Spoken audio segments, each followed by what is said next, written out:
बीएलजी education YouTube channel पर आप सभी का स्वागत है। और आज का video 12th biology unit number 4 का रहने वाला है। और आज के वीडियो का पहला क्वेश्चन स्क्रीन पर देखिए। आनुवांशिक इंजीनियरिंग जेनेटिक इंजीनियरिंग में आणविक कैंची मॉलिक्यूलर सीजर्स किसे कहा जाता है? तो बताइए किसे कहा जाता है भाई। 4 ऑप्शन में से आपको बताना है, क्या आंसर आएगा।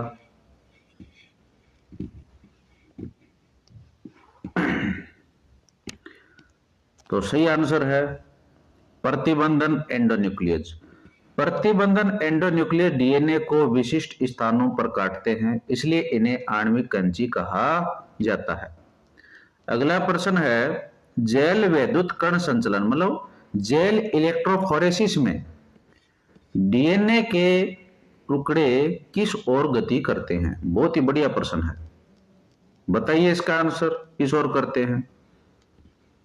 तो एनोड की ओर गति करते हैं। डीएनए अणु ऋणात्मक रूप से आवेशित होते हैं, इसलिए वे विद्युत क्षेत्र में धनात्मक इलेक्ट्रोड मतलब एनोड की ओर बढ़ते हैं। नेक्स्ट क्वेश्चन, पीवीआर 322 वेक्टर में आरओपी मतलब रोप जीन का क्या कोड करता है, ये आपको बताना है। तो क्या कोड करता है भाई? तो ये करता है प्लाज्मिड के प्रतिकृति मतलब रेप्लिकेशन में शामिल प्रोटीन। तो रोप जीन उन प्रोटीनों को कोड करता है जो प्लाज्मिड के रेप्लिकेशन में भाग लेते हैं। अगला प्रश्न है, पीसीआर पॉलीमरेज चेन रिएक्शन का सही क्रम क्या है, ये आपको बताना है। तो सबसे पहले क्या होगा इसमें, ये जो रिएक्शन होते हैं ना, इसमें पहले क्या होगा फिर बाद में क्या होगा वो आपको बताना है, सीक्वेंस बताना है। अच्छा प्रश्न है। तो इसका सही आंसर रहने वाला है निष्क्रियकरण, तापानुशीलन और फिर विस्तारण। पीसीआर में पहले डीएनए को अलग किया जाता है, फिर प्राइमर जुड़ते हैं और अंत में नया स्ट्रैंड बनता है। नेक्स्ट क्वेश्चन, किस जीवाणु में टेक पॉलीमरेज एंजाइम प्राप्त किया जाता है? किस जीवाणु से टेक पॉलीमरेज एंजाइम प्राप्त किया जाता है, बताइए भाई, किससे प्राप्त किया जाता है? तो इसका सही आंसर रहने वाला है थर्मस एक्वाटिकस। यह जीवाणु गर्म झरनों में रहता है, इसलिए इसका डीएनए पॉलीमरेज उच्च तापमान पर भी सक्रिय रहता है। नेक्स्ट क्वेश्चन, जैव रिएक्टर जिसको बोलते हैं बायोरिएक्टर का मुख्य उद्देश्य क्या है? बताओ भाई, क्या उद्देश्य है इसका? तो इसका सही आंसर है बड़े पैमाने पर वांछित उत्पाद का उत्पादन करना। जैव रिएक्टर का उपयोग व्यावसायिक स्तर पर बड़ी मात्रा में जैविक उत्पादों के निर्माण के लिए किया जाता है। नेक्स्ट क्वेश्चन, रिकॉम्बिनेंट डीएनए तकनीक में इंसर्नल इनएक्टिवेशन का उपयोग किसके लिए किया जाता है, ये आपको बताना है। किसके लिए किया जाता है बताओ? तो ये किया जाता है पुनर्योगज और अपुनर्योगज के चयन के लिए। जब कोई विदेशी जीन किसी एंटीबायोटिक प्रतिरोधी जीन या एंजाइम जीन के बीच में डाला जाता है तो वह जीन निष्क्रिय हो जाता है, जिससे चयन में मदद मिलती है। नेक्स्ट क्वेश्चन है, बिट्टी कपास में बिट्टी का क्या अर्थ है, यह आपको बताना है। बताइए क्या अर्थ है इसका? तो बैसिलस थुरिंजिएंसिस, यह उस विषाणु का नाम है जिससे कीटनाशक जीन क्राइजीन लिया गया है। अगला क्वेश्चन है, एग्रो बैक्टीरियम ट्यूबिफिशियंस को पादप आनुवांशिक इंजीनियरिंग में क्या कहा जाता है, ये आपको बताना है। तो क्या कहा जाता है भाई, बताओ? तो प्राकृतिक आनुवांशिक इंजीनियर। तो ये प्राकृतिक रूप से अपने टीआई प्लाज्मिड को पौधे में स्थानांतरित कर सकता है, इसलिए इसे यह नाम दिया गया है। अगला क्वेश्चन है, मानव इंसुलिन का मतलब हुमुलिन के उत्पादन में ए और बी श्रृंखलाओं को कैसे जोड़ा गया था, ये आपको बताना है। किसके द्वारा जोड़ा गया था भाई? तो डाइसल्फाइड बॉन्ड के द्वारा जोड़ा गया था। परिपक्व इंसुलिन में ए और बी श्रृंखलाएं डाइसल्फाइड पुलों द्वारा जुड़ी होती हैं। नेक्स्ट क्वेश्चन है, पहली नैदानिक जीन थेरेपी किस बीमारी के लिए दी गई थी? तो ये आपको बताना है किसके लिए भाई? तो आपका सही आंसर रहने वाला है एडीए। 1990 में 4 साल की बच्ची को एडिनोसिन डी एमिनेज की कमी को ठीक करने के लिए पहली जीन थेरेपी दी गई थी। नेक्स्ट प्रश्न है, गोल्डन राइस में किस विटामिन की प्रचुरता होती है? ये आपको बताना भाई। क्या कौन सी विटामिन होगी? तो विटामिन ए होगी। गोल्डन राइस को बीटा कैरोटीन या प्रो विटामिन ए बनाने के लिए संशोधित किया गया है। नेक्स्ट क्वेश्चन है, जीवाणु कोशिका को सक्षम बनाने के लिए किस आयन का उपयोग किया जाता है? तो कौन से आयन का उपयोग किया जाता है भाई?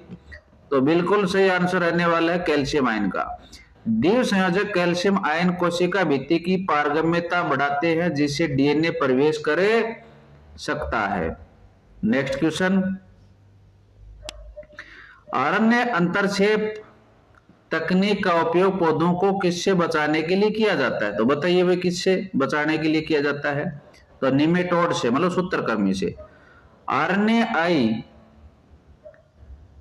का उपयोग मेलो इडोगाइन इनकोग्निटा नामक निमेटोड से तंबाकू के पौधों को बचाने के लिए किया गया। नेक्स्ट क्वेश्चन है, जीईएसी का पूर्ण नाम क्या है या पूर्ण रूप क्या है? तो आप बताएंगे। इसका सही आंसर क्या रहने वाला है भाई?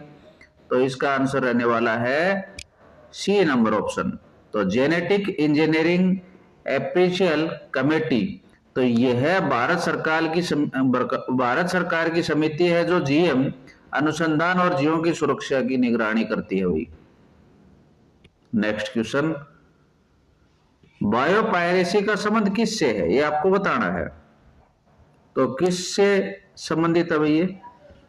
तो जैव संसाधनों का अनाधिकृत उपयोग, बहुराष्ट्रीय कंपनियों द्वारा बिना अनुमति के किसी देश के जैविक संसाधनों का उपयोग करना बायोपायरेसी है। अगला क्वेश्चन है, कौन सा एंजाइम जीवाणु कोशिका भित्ति को तोड़ने के लिए उपयोग किया जाता है? तो आप बताइए इसका उपयोग किया जाता है। तो लाइसोजाइम का। लाइसोजाइम जीवाणु की कोशिका भित्ति को घोलने का काम करता है ताकि डीएनए निकाला जा सके। नेक्स्ट क्वेश्चन है, डीएनए को इथिडियम ब्रोमाइड से रंगने पर यूवी प्रकाश में कौन सा रंग दिखाई देता है भाई? कौन सा दिखाई देता है? चमकीला नारंगी। इथिडियम ब्रोमाइड यूवी प्रकाश में डीएनए को चमकीला नारंगी रंग देता है। नेक्स्ट क्वेश्चन है,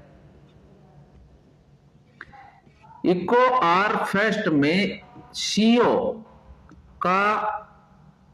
क्या दर्शाता है? ये आपको बताना है। तो आपने वंश और जाति का नाम सुना होगा, जिसमें वंश को बड़े अक्षर से, जाति को छोटे अक्षर से पढ़ा जाता है। तो बताइए। तो ये आ जाएगा स्पीशीज। सीओ प्रजाति कोलाई को दर्शाता है। नेक्स्ट क्वेश्चन है, जीन गन बायोलिस्टिक्स विधि में किन धातुओं के सूक्ष्म कणों का उपयोग किया जाता है भाई? बताइए भाई क्या आएगा इसमें? तो इसमें सही आंसर रहने वाला है सोना और टंगस्टन।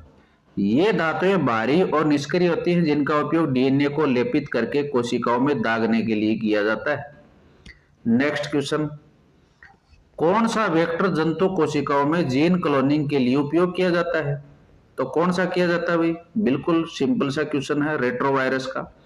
नुकसानदेह है जीनों को हटा करके रेट्रोवायरस का उपयोग जंतु कोशिकाओं में वांछित जीन पहुंचाने के लिए किया जाता है। नेक्स्ट क्वेश्चन, क्राई प्रोटीन का उत्पादन किस अवस्था में होता है भाई? बताओ। तो निष्क्रिय प्रोटॉक्सिन अवस्था के अंदर। जीवाणु में यह क्रिस्टलीय रूप में निष्क्रिय होता है और कीट के आंत में जाकर के सक्रिय होता है। अगला क्वेश्चन है, एलाइजा टेस्ट किस सिद्धांत पर आधारित है? तो किस पर आधारित है भाई? तो एंटीजन एंटीबॉडी पारस्परिक क्रिया पर आधारित है। इसका पूरा नाम कई बार पूछा जाता है एलाइजा का। तो एंजाइम लिंक्ड इम्यूनोसॉर्बेंट एसे रोग जनकों की उपस्थिति का पता एंटीजन एंटीबॉडी प्रतिक्रिया से लगाता है। नेक्स्ट क्वेश्चन है ट्रांसजेनिक गाय मतलब रोजी के दूध में कौन सा मानव प्रोटीन पाया गया, तो ये आपको बताना है। तो कौन सा पाया गया, तो अल्फा लैक्टुलविन। कौन सा, अल्फा लैक्टलब्यूमिन। तो रोजी गाय का दूध मानव शिशुओं के लिए अधिक संतुलित था क्योंकि इसमें मानव अल्फा लैक्टुलविन था। Next question, downstream processing अनुप्रवाह संसाधन में क्या शामिल है, यह आपको बताना है। तो क्या शामिल है भाई, पृथक्करण और शोधन, लास्ट की प्रोसेस होती है ये बायोरिएक्टर की। तो पृथक्करण और शोधन दोनों, जैव संश्लेषित चरण के बाद उत्पाद को अलग करना और शुद्ध करना डाउन स्ट्रीम प्रोसेसिंग कहलाता है। नेक्स्ट क्वेश्चन, कीटों के किस समूह को क्राई प्रोटीन नियंत्रित करता है, बताओ भाई किसको करता है। तो ये इसको भी करता है, लेपिडोप्टेरोन को भी, तंबाकू की कली का कीड़ा है। कोलियोप्टेरोन मतलब भृंग को भी करता है। डिप्टेरोन का मतलब मक्खी और मच्छर को भी नियंत्रित करता है। तो इसका मतलब क्या हो गया, सभी आ जाएगा। बीटी टॉक्सिन विभिन्न जीनों cry first AC, cry second AB आदि द्वारा अलग अलग समूह के कीटों को मारता है। Very very important question. Next question है प्लाज्मिड क्या होता है, ये भी कई कंपटीशन एग्जाम में पूछा गया भाई। तो ये क्या होता है, तो अतिरिक्त गुणसूत्रीय गोलाकार डीएनए होता है। प्लाज्मिड जीवाणु में पाए जाने वाला छोटा गोलाकार और स्व प्रतिकृति करने वाला डीएनए है। नेक्स्ट, पैलिंड्रोमिक अनुक्रम का उदाहरण है, तो कौन सा है, इसका सही आंसर रहने वाला है ये, क्योंकि जी का अपोजिट क्या है सी, ए का अपोजिट टी, ए का अपोजिट टी, टी का अपोजिट ए, टी का अपोजिट ए और सी का अपोजिट क्या है, जी है। ठीक है, इसके अकॉर्डिंग इनमें देखो 5 से 3, 3 से 5। ठीक है, इसे आगे और पीछे दोनों तरफ से पढ़ने पर समान अनुक्रम प्राप्त होता है। जैसे मलयालम, यह इको आर फर्स्ट का पहचान स्थल है। नेक्स्ट, रिकॉम्बिनेंट डीएनए मतलब आरडीएनए तकनीक की खोज किसने की, तो किसने की भाई, कोहेन और बोयर ने की। स्टैनली कोहेन और हर्बर्ट बोयर ने 1972 में पहला रिकॉम्बिनेंट डीएनए बनाया था। नेक्स्ट क्वेश्चन, सी पेप्टाइड किस में पाया जाता है, तो बताइए किस में पाया जाता है। तो आपका सही आंसर रहने वाला है प्रो इंसुलिन में पाया जाता है। अपरिपक्व प्रो इंसुलिन में सी पेप्टाइड होता है जो परिपक्वता के दौरान हटा लिया जाता है।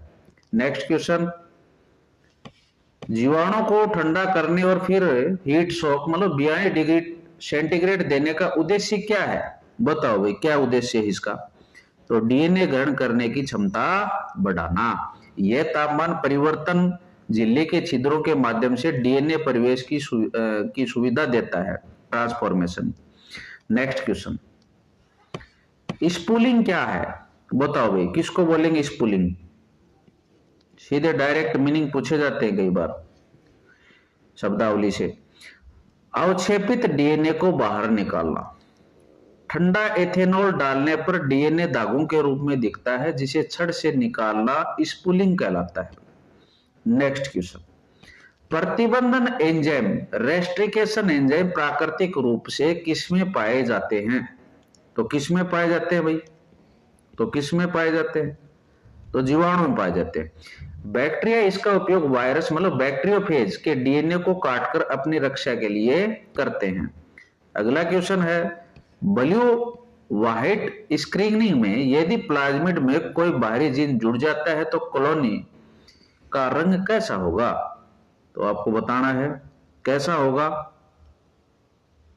तो सफेद रंगहीन। जीन जोड़ने से बीटा ग्लैक्टोसिडेज एंजाइम नहीं बनता, इसलिए कॉलोनी सफेद रहती है। नेक्स्ट क्वेश्चन है स्टेर्ड टैंक बायोरिएक्टर में स्टीयर्ड का क्या काम है, ये आपको बताना है। क्या काम है भाई? ऑक्सीजन और पोषक तत्वों का मिश्रण। ये सुनिश्चित करता है कि ऑक्सीजन और पोषक तत्व है पूरे टैंक में समान रूप से उपलब्ध हों। नेक्स्ट क्वेश्चन है, बासमती चावल की कितनी किस्में भारत में पाई जाती हैं, ये आपको बताना है। बहुत ही बढ़िया क्वेश्चन है, बताइए। तो कितनी है? 27। भारत में बासमती की 27 प्रलेखित किस्में उगाई जाती हैं। नेक्स्ट, कीट की आंत में बीटी टॉक्सिन किस पीएच पर सक्रिय होता है? तो किस पर सक्रिय होता है? अच्छा प्रश्न है। तो इसकी पीएच कैसी होनी चाहिए? क्षारीय होनी चाहिए भाई। तो कीट की आंत का क्षारीय माध्यम प्रोटॉक्सिन क्रिस्टल को घोलकर सक्रिय कर देता है। नेक्स्ट क्वेश्चन है, आरएनएआई प्रक्रिया किसमें होती है? तो किसमें होती है भाई? बताओ। प्रोकैरियोट में तो होती नहीं, किसमें होती है? सभी यूकेरियोट्स में। आरएनए अंतरक्षेप सभी यूकेरियोटिक जीवों में सेलुलर रक्षा की एक विधि के रूप में होता है। नेक्स्ट क्वेश्चन है, प्रतिबंधन एंजाइम डीएनए को किन बंधुओं पर काटता है?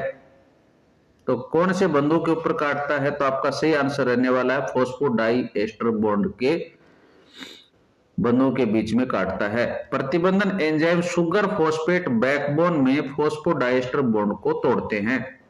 नेक्स्ट क्वेश्चन, चिपचिपे सिरे क्या होते हैं? तो क्या होते हैं भाई?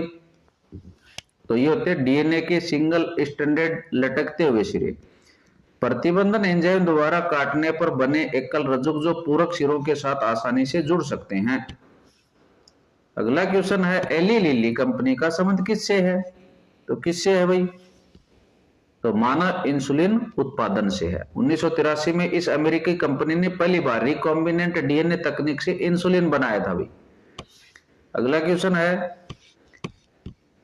एम्फीसीमा के इलाज के लिए किस प्रोटीन का उपयोग किया जाता है? तो बताइए भाई, किसका उपयोग किया जाता है? तो इसका सही आंसर है अल्फा 1 एंटीट्रिप्सिन का। ट्रांसजेनिक जानवरों द्वारा उत्पादित यह प्रोटीन एम्फीसीमा फेफड़ों की बीमारी के इलाज में उपयोग होता है। नेक्स्ट क्वेश्चन है, हिंद सेकंड क्या है? तो क्या है भाई बताओ इसका सही आंसर? तो ये सबसे पहले खोजा गया क्या है? रेस्ट्रिकेशन एंजाइम है। हिंद सेकंड सबसे पहले खोजा गया या पहचाना गया प्रतिबंधन एंजाइम था। नेक्स्ट, माइक्रो इंजेक्शन विधि किसमें सबसे प्रभावी है? बताओ भाई, किसमें है? तो जंतु कोशिकाओं में है ये। इसमें डीएनए को सीधे जंतु कोशिका के केंद्रक में इंजेक्ट किया जाता है। नेक्स्ट क्वेश्चन, पीसीआर में प्राइमर क्या होते हैं? ये आपको बताना है। तो प्राइमर क्या होते हैं भाई?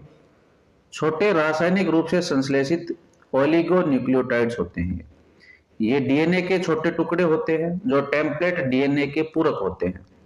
नेक्स्ट क्वेश्चन, निरंतर संस्कृति प्रणाली में क्या होता है? कंटिन्यूअस कल्चर सिस्टम में क्या होता है भाई? सोच के बताइए क्या होता है। तो इसमें क्या होता है? ताजा माध्यम लगातार डाला जाता है और उत्पाद इसमें निकाला जाता है। इससे कोशिकाएं अपनी सबसे सक्रिय अवस्था में बनी रहती हैं। Next question, cry first AC और क्राई सेकंड एबी जीन किसे नियंत्रित करते हैं? किसको नियंत्रित करते हैं भाई? तो कॉटन बॉलवर्म को। ये दोनों जीन विशेष रूप से कपास के बॉलवर्म को नियंत्रित करते हैं। नेक्स्ट क्वेश्चन, मूल प्रति मतलब ओरिजिन ऑफ रेप्लिकेशन का क्या कार्य है? आप बताएंगे क्या कार्य है इसका? प्रतिकृति की शुरुआत करना। यह वह स्थान है जहां से डीएनए प्रतिकृति शुरू होती है। नेक्स्ट क्वेश्चन, काइमेरिक डीएनए किसे कहते हैं? बताइए भाई, किसको कहेंगे? तो रिकॉम्बिनेंट डीएनए को बोलेंगे, आरडीएनए को। जब दो अलग अलग स्रोतों के डीएनए को जोड़ा जाता है तो इसे हाइब्रिड या काइमेरिक डीएनए कहते हैं। और आज की जो वीडियो है इसका लास्ट क्वेश्चन रहने वाला है, जैव पेटेंट किसके लिए दिए जाते हैं। तो लास्ट क्वेश्चन तो कम से कम बताइए, आप कमेंट बॉक्स में लिख करके भेजिए कि इसका आंसर सही क्या रहने वाला है। और आप ये भी बताएं कि 50 क्वेश्चंस में से आपके कितने सही होते हैं। कमेंट बॉक्स में जरूर लिखें जब आप वीडियो देखो तब। तो इसका सही आंसर क्या रहेगा भाई, जैविक खोजों और उत्पादों के लिए। तो आनुवंशिक रूप से संशोधित जीवों, सेल लाइनों या जैविक प्रक्रियाओं के लिए बायो पेटेंट दिए जाते हैं। और इस क्वेश्चन के साथ में ही आज की जो यूनिट नंबर 4 है ये समाप्त होती है। और अगला video unit number 5 12th class का रहने वाला है। तब तक जय हिंद, जय भारत।